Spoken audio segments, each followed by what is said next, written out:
Hi everyone, my name is Andrea from Zaire Intuitive. Today I wanted to look at the astrological chart of Marilyn Monroe. For those of you who don't know who she was a very famous and iconic actress from the golden era of Hollywood, but she led a really, really tragic life. And for those of you who don't know her life, most speculate that she committed suicide to end her life, but there's a lot of controversies over that. But anyways, the astrological chart will not be able to exactly pinpoint those tragic circumstances in her life, but we can look at the planetary alignments and the aspects of her personality that may have led to those tragic circumstances. But before we start, I do want to do a little mini biography on Marilyn Monroe for those of you who know who she is, but may not know exactly the details of her life. All right, let's get started.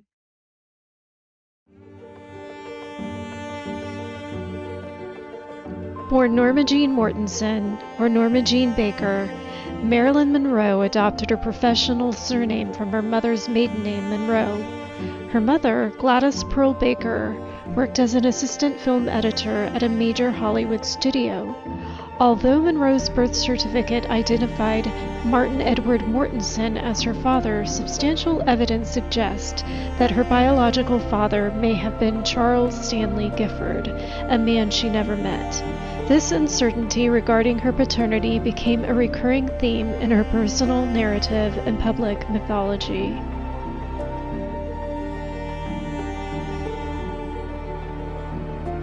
Monroe's early development occurred within a family marked by significant psychiatric vulnerability. Her maternal lineage included documented cases of manic depressive illness, and one family account even alleges that her grandmother may have attempted to suffocate her during a psychotic episode. Gladys Baker's own mental health deteriorated severely, rendering her unable to care for her daughter. As a result, Monroe spent her childhood in 11 foster homes, where she experienced instability, neglect, and episodes of abuse.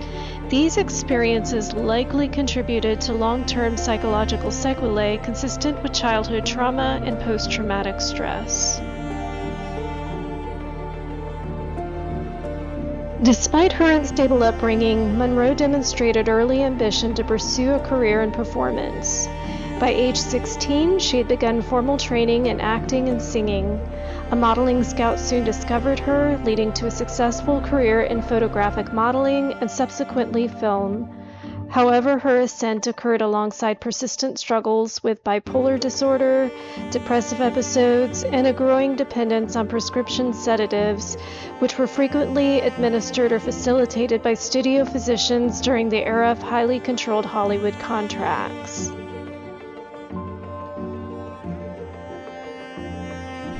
Monroe's intimate relationships were marked by volatility. Her marriage to Joe DiMaggio reportedly included episodes of jealousy and possible physical violence, particularly following the filming of her iconic subway grate scene.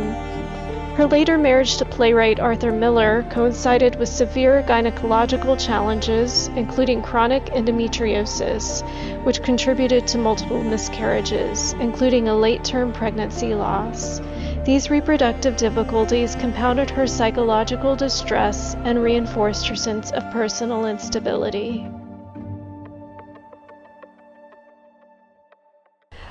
Monroe's alleged relationships with President John F. Kennedy and Robert F. Kennedy have been the subject of extensive historical debate. Her proximity to political figures, combined with her emotional vulnerability, reportedly drew the attention of J. Edgar Hoover, resulting in FBI surveillance. These associations later became central to conspiracy theories surrounding her death.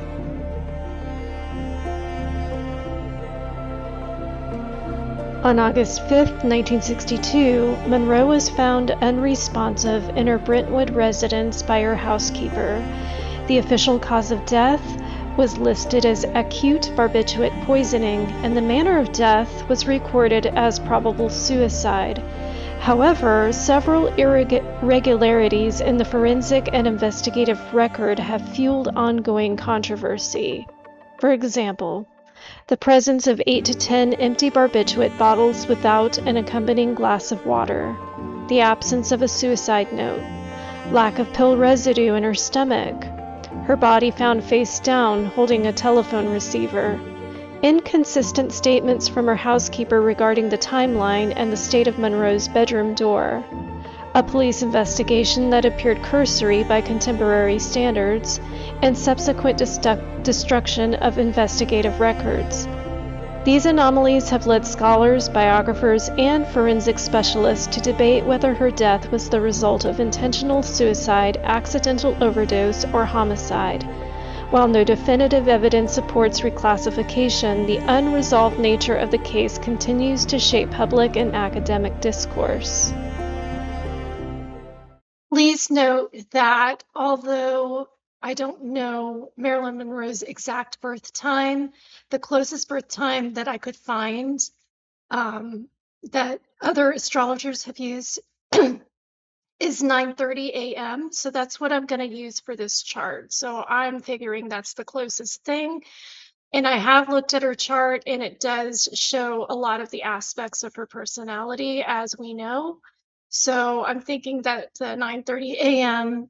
time of her birth is pretty close. Also, I wanted to put out a warning that since she experienced a lot of trauma and psychological and psychiatric disorders, sometimes having a mental illness doesn't reflect or can under reflect the personality in the chart. So, from looking at her chart, Marilyn Monroe had a really great and beautiful personality, even though there was some planetary alignments and aspects that, whether positive or negative, that did kind of tug and pull at that personality a little bit. But by no means does it have anything to do with any of the psychiatric disorders that she experienced in life.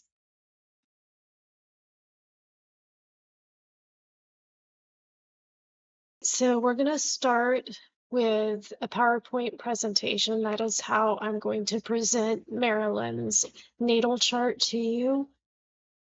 We're going to start with her birthday and birthplace. She was born June 1st, 1926 at approximately 9:30 a.m. in Los Angeles, California. And it is important to have a accurate natal chart with the exact birthday birth time, because a birth time tells you when the sun was rising above the horizon on her actual birthday. But since we don't know it, I believe 9:30 came from some hospital records or something, because a lot of astrologers, I looked it up, used that time. So that's what I'm going to go with, and I'm thinking that's pretty accurate.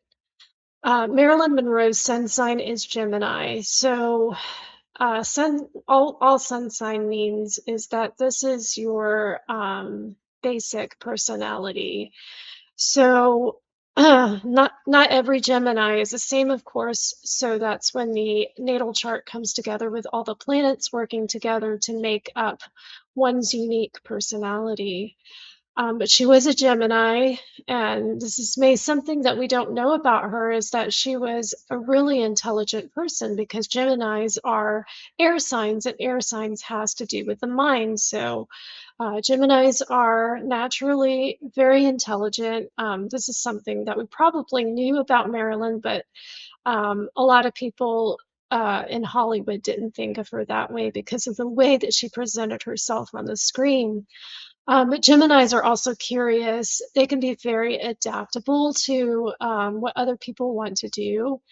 Lively personalities, social butterflies, and of course they have a dual nature because Gemini present the twins in the sky, and they're highly communicative. So this doesn't mean that we communicate by talking necessarily, but like Marilyn, she probably communicated through her body language. And her ascendant sign is in Leo. So what the ascendant sign is your rising sign. So this is your personality when the sun is rising above the horizon. This is, ascendant sign is also how you would like others to see you or how you present yourself to others. So Marilyn probably presented herself as somebody who was ambitious in the film industry. She was proud. She sought the spotlight. She had a flair for drama, of course, and she really wanted to be recognized. And that is a huge Leo personality because they are represented by the sun. They're like, me, me, me.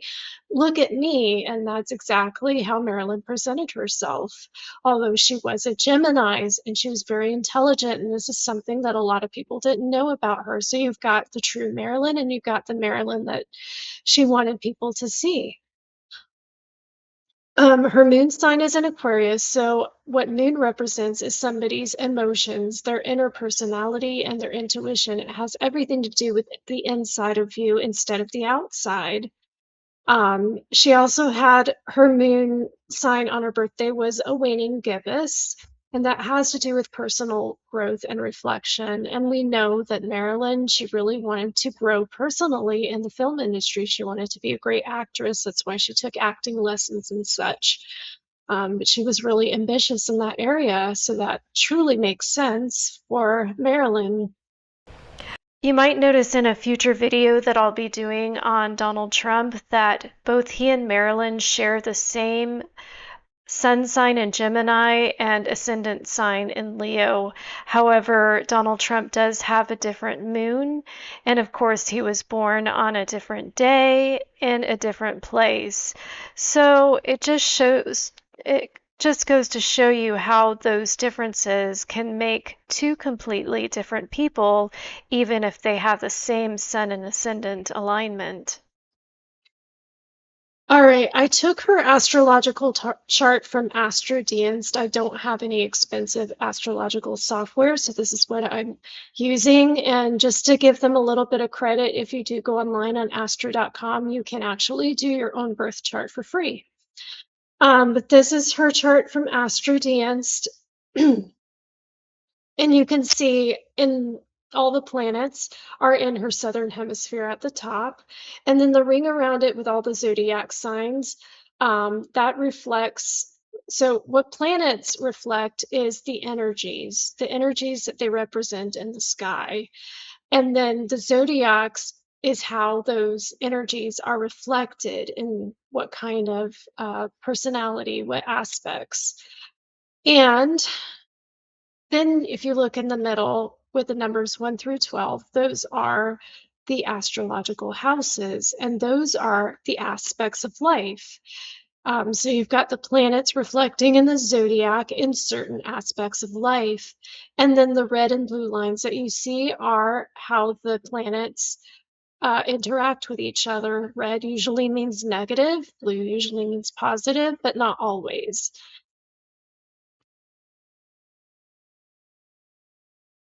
All right. So the things that stand out on Marilyn's chart to me is that she has a bucket-shaped chart with a handle. She has a T-square with Jupiter and the moon working together, and then Neptune and Saturn. And then she has 8 planets above the horizon and no personal planets below the horizon. So the personal planets are the planets that are closest to Earth: Mercury, Venus, Mars, and I'm missing one. Mercury, Venus, and Mars, and the moon. The moon is considered a celestial body, but also a personal planet. Because those planets take a very short time to go through the zodiac, they affect your personality a lot. So this is the reason why we have moods. This is the reason why we feel different every day. It's because those personal planets are closest to us and don't take that long to rotate around the sun. Then you have the social planets, which are Jupiter and Saturn. Even though they're kind of in the middle, they're far out, they do still affect our personality, but they also affect everybody's personality almost on the same level. And then you have Uranus, Neptune, and Pluto. Even though Pluto is degraded, it still has significance in astrology. And those are generational planets. So those planets are going to pretty much affect everyone who's born in your frame exactly the same, because social events and circumstances do have a lot of play on our personalities, if that makes sense. So as I was saying, Marilyn Monroe does have a bucket chart. And if you look at the astrological chart, her planets are mostly in the southern hemisphere. Yes, I know it looks like it's north, but in astrology, south is north, north is south, west is east, and east is west. So it's opposite of what you see on a map. So her bucket also has a handle, and her handle is occupied by the planet of Saturn. So Saturn will be the focal planet of this chart. We're always going to go back to Saturn. Saturn kind of leads the way for everything that is going on in her life. So Saturn has a lot to do with responsibility. It has to do with structure, and it has to do with limits in life. And basically, Saturn represents everything that we need to do, but not necessarily what we want to do in life. Um, so Marilyn basically had a lot of things that she needed to do in her life, especially in her career. But also because it's in the Imam Coeli on the bottom, that has a lot to do with her personal life as well. So we know that Marilyn had a lot of problems in her familial life. She was probably not that close to her mom as she would like to be, due to her being raised in foster homes. And she never really knew her father. She didn't have a father figure in her life. So it's probably the reason why she gravitated towards men in her life and focused on a lot of relationships to try to fill that void of having an absent father. Um, but her Saturn is in Scorpio, which has a lot to do with fixed emotions. So Scorpios, sometimes when they feel things so strong that they sometimes can't get out of it. Um, Scorpios also have to do with a lot of transformation. So she may have been wanting, even though she was deeply emotional and she felt emotions in a way that a lot of people didn't, she probably wanted to transform herself, um, in, perhaps in Hollywood, in a way that people didn't see her exactly as this deeply emotional person, but somebody who, like Saturn, is somebody who's stable, who wants that structure. It is also in her fourth house, which also has to do with family and roots. So that really explains a lot about wanting to have a family, about wanting to be close to mom, about wanting to seek out a father figure. So all of those things play together in Marilyn's chart.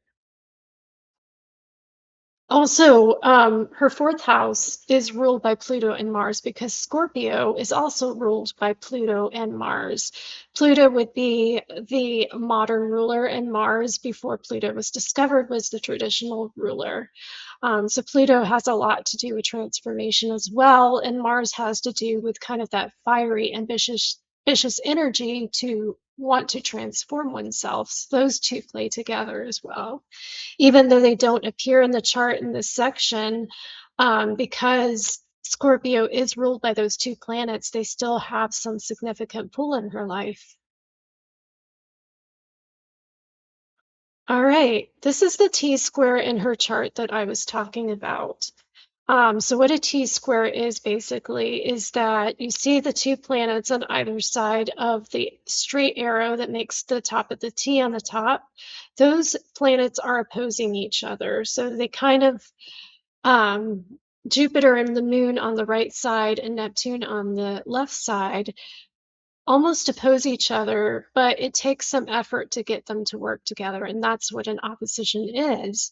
And the bottom of the T also points to the focal planet, Saturn. Again, Saturn plays a significant role in her life. She wanted to be responsible for a lot of things, even though things in her life kind of took that responsibility and control away from her, even though she wanted it. The film industry at the time was sort of controlling over their actors and actresses in the studio system. So her Neptune is in Leo, and Leo is a fixed fire sign. So Leo is very ambitious, but they want to be recognized and everything. But sometimes they want to be recognized and in the spotlight so badly that they sometimes feel depressed when they're not recognized. So that's why it is a fixed sign, because it tends to wallow in wanting to be seen. And it is in the first house, which has to do with the self and self expression and how you want to appear to others. So that makes sense. Neptune has a lot to do with inner confidence, it has a lot to do with wanting to nurture your inner self as well. And so that kind of makes her Leo a little bit introverted, where Leo is usually extroverted. She wants to be seen, but she might be a little bit shy about it as well. So, and then on the other side, we have Jupiter and the moon in Aquarius. So Jupiter has a lot to do with growth. It has to do with self-expansion. It also has a lot to do with fun. I call it the fun planet. It has to do with pleasure and leisure. I'm sure Marilyn had a lot of fun when she was on set, but this has to do with her descendant sign. And descendant sign has a lot to do with how you want others to see you. So ascendant has to do with ascendant has to do with how others you want others to see you. Descendant is what you look for in others. So she may have tried to bring some pleasure and leisure in life. It plays directly with the moon with a blended energy that has to do with emotion and intuitiveness and nurturing your inner self. So she probably had so much responsibility with that Saturn that she was trying to bring some of this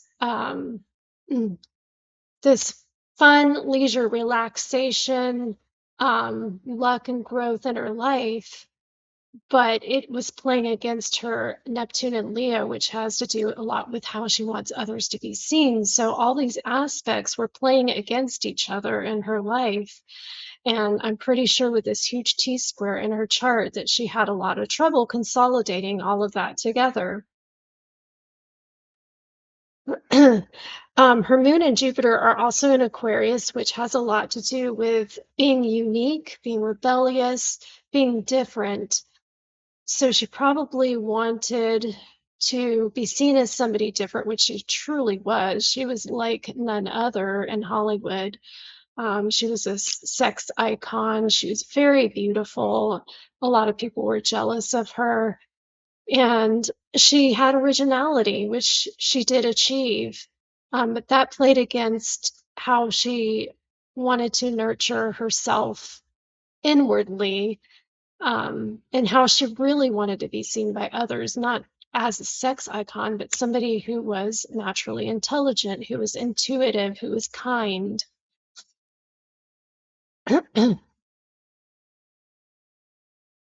All right, so the next planet we're going to look at is Uranus. And Uranus is like Aquarius. It's very creative. It wants to be unique. It wants to be a little bit rebellious. Um, it wants to be very creative, but it is conjunct with Mars, which is a very fiery energy, and it's very strong at 29 degrees. It is also in Pisces, and like her Neptune and Leo, it signifies sort of introvertedness. even though she wanted to be seen as somebody that's creative in eighth house of transformation. Um, it was, she had this introvertedness that um, it probably played a little bit well with her personality as well, because somebody who is, you see a lot of actresses that are very narcissistic and they just like me. Marilyn wasn't like that. She was who she was. She didn't need any self motivation, or she didn't need to have the need to draw attention to herself, because people were naturally drawn towards her because she was so beautiful. Um, so you can see that the blue arrow again is pointing down to Saturn, our focal planet. So what that tells me is that her natural drive to be unique and original, um, it took a lot of responsibility to be that way. So you can see that this is a harmonious aspect, but sometimes harmonious aspects can work against you because that responsibility is so strong that it is difficult for you to be true to yourself and show others your real true self without compromising how you appear to others, which hopefully that makes sense. All right, the next planet we're going to look at is Pluto here in the top left corner. Pluto is in Cancer. So Pluto has a lot to do with rebirth and transformation, and it also has a lot to do with power. And Cancer is kind of an emotional sign, but Cancer's goal is to focus that emotion into doing things for others. So cancers like to nurture people, and that's how they make themselves feel better. So Marilyn was that sort of person that found power in nurturing others. She wanted children. She wanted to nurture a family. And cancers are all about family and doing things for their family. And that is in the 11th house, which also has to do with rebirth and transformation. So she may have felt that by starting a family or nurturing children, that would transform her into somebody that she really wanted to be. However, it is conjunct with her North Node in her 12th house, and 12th house has to do with your inner being, your spirituality, not necessarily the outside world, but how you want to reflect within. But it also has to do with uh, it's in the ascendant, so and her career, it's kind of in between. So it also has to do how she really wanted to be seen by others. So there was like two sides of Marilyn. There was the way that she was seen in Hollywood and the way that she really wanted to appear to others.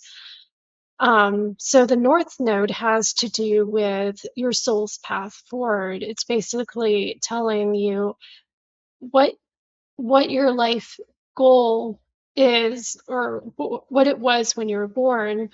Um, but of course, the things that in your astrological chart are not set in stone. You do have free will within these planetary tugs and pulls that have on your personality and your life.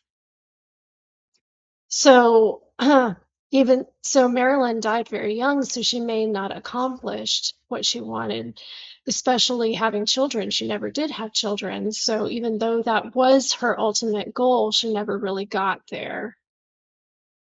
And of course, that's trining with Saturn, with the blue arrow that's pointing downward to Saturn. So that's that part of her personality, having power and transformation and wanting to have children and a family and doing things for others, had a lot to do with what she saw as her responsibility in life as well. So opposing the North Node is the South Node. That's the circled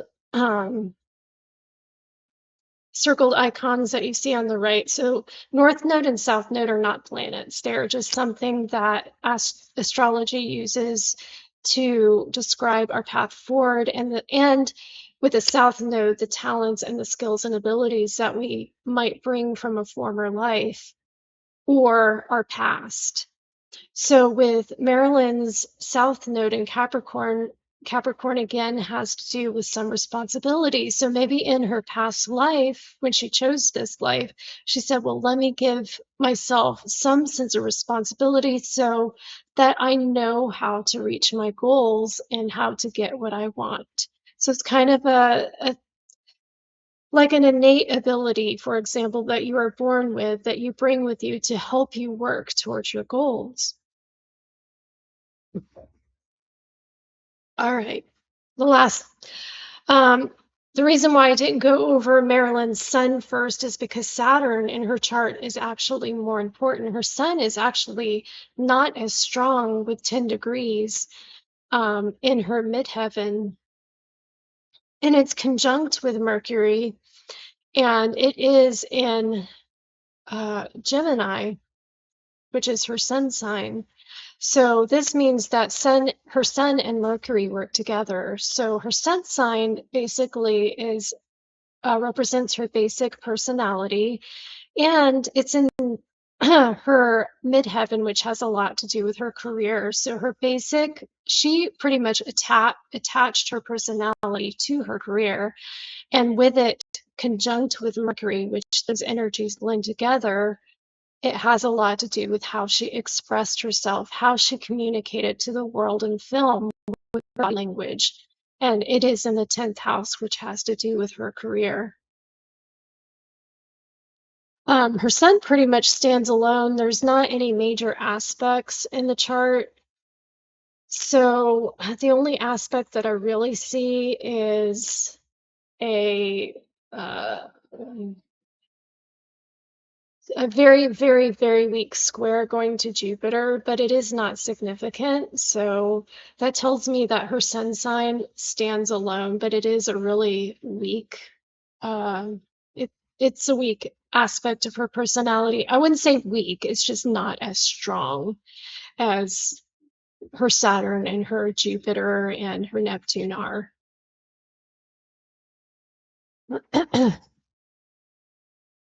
All right, the last planets on our chart are Chiron and Venus. Again, these planets are conjunct, their energies blend together. Chiron is actually an asteroid in the sky between Jupiter and Mars. At 0 degrees, it isn't very strong at all in our chart, but it still does have a lot of significance. So Chiron is kind of where we feel pain and how we heal that pain. It's called the wounded healer. And in this chart, it is in the way that it is also how she would like to see others. So she probably wanted to relate to people on that level of, pain. It has a lot to do with the way she was a humanitarian. That's something in her chart that we see that we probably didn't know about Marilyn, that she wanted to help others. So she probably wanted to relate to people on that level. Aries is a very strong energy. It has a lot to do with ambition, fiery ambition. It's very goal oriented. So she may have felt that she wanted to heal her pain on this very ambitious level. And it is in her 9th house, which has to do with committed relationships and marriages and partnerships. So she may have wanted to heal that pain by being in a relationship with others. And something that we probably can guess about Marilyn is that the reason why she hung on to relationships but wasn't able to keep a relationship, or especially in Hollywood, is because that she looked to her partners to basically heal her, and she probably didn't know or wasn't equipped with the tools to be able to heal herself and be strong herself. This is especially true since Chiron is conjunct with Venus. Venus also has to do with love, it has to do with relationships. And the Venus in her chart is really, really strong, even though the Chiron isn't. So it kind of makes up for that lack of power that Chiron doesn't have. It's also in the ninth house in Taurus. Taurus has a lot to do with being grounded. Taurus is like to do things for others. They are also the money makers, and they like stability because they're very grounded. They are a fixed sign, and they have a lot to, and they're also an earth sign, so they like to stay put. So a family was something that she really, really wanted, and she was hoping to have a family with these partnerships that kept failing her throughout life. So, however, Chiron and Venus are trine with Neptune, which has a lot to do with healing her inner self. She felt like if she healed her inner self, then maybe people would see her in a better light. Because I'm sure that in Hollywood, because of her sex appeal and her blonde hair, that this is a message that about being sexy and maybe being easy was not something that she wanted to be known for. She wanted to be known for her great acting skills, her unique talent. She wanted to be known as being intelligent. She kind of reminds me of Drew Barrymore a little bit because towards the end of her life, she did start her own film production company, but it never got to the point where it was very successful because she died so young. Um, so Chiron and Venus are also sextile with her Jupiter and Moon in Aquarius, so that has a lot to do with uh, wanting to be seen as this successful family person that could hold a relationship. And that also had to do with her creativity in Hollywood because we know actors bring a lot of their personal life into their roles. And she probably thought that that would make her a better actress. So that's it for Marilyn's chart, but you can see how a lot of her personality worked against her, like these aspects, these planetaries and these zodiac signs, how they worked against her, even with the planets harmonizing with each other, there was still some problems. And that's because she was meant to be a star. And sometimes being a star in Hollywood, especially during that time, was hard. The studio system had a lot of control over their actors and actresses. They they even had control over their well-being. They had doctors on set that could prescribe pills, and so that caused a lot of other problems. So even though we can see in Marilyn's chart that she has a very strong personality that could be responsible and take control, the studio system just worked against her and wouldn't let her, and it was inevitable in her case. It was very sad. All right, that's it for Marilyn. In the future, I'm going to be doing some more astrological videos. As some of you don't know, I am a history major, so I am going to do a historical series on astrology, maybe starting off with Henry VIII and Elizabeth I. I also want to do a true crime series with some serial killers and people that are very prolific in the news. And I will be doing one on Donald Trump as well, but I'm going to post that on my Patreon page because I don't want YouTube to take it down. So be sure to visit my Facebook page and my Patreon page. I post a lot of articles there as well, and I do some tarot readings, so I'll have those in the future as well. So thank you for listening, and that's a wrap.